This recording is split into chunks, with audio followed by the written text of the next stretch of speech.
ওই দেখ, একজন দিদা মাছ ধরছে। হ্যাঁ, ওই পুকুরগুলোতে অনেক মাছ হয়। দেখো জলটা কি পরিষ্কার। চল আমরা দিদার পাশে গিয়ে বসি, দিদার সাথে পরিচয়ও হবে, আমাদের সময়ও কেটে যাবে। হ্যাঁ ঠিক আছে। তোমরা কে বাবা? তোমরা কি এখানে নতুন নাকি? আগে তো কোনোদিন এই চত্বরে দেখেছি বলে মনে পড়ছে না। না না, আমরা এই দিকটায় থাকি না, আমরা ঘুরতে ঘুরতে এই দিকটায় এসেছি।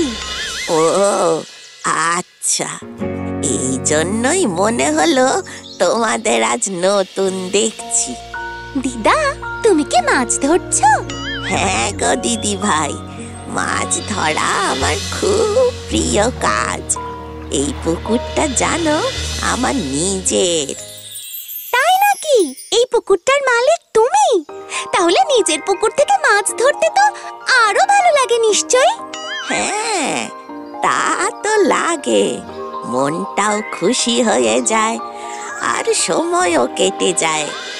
কিন্তু দিদি ভাই, এত কথা বললাম, তোমার নামটাই তো জানা হলো না। আমার নাম রানী আর ওর নাম টুনি।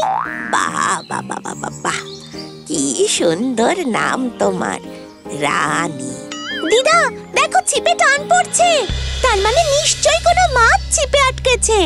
হ্যাঁ, আমারও তো তাই মনে হচ্ছে দিদি ভাই।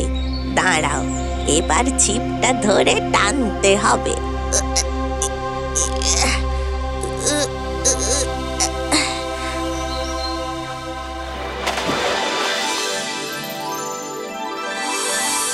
দিদি ভাই, তুমি পাশে এসে বসাতে দেখো, কত বড় একটা মাছ পেলাম।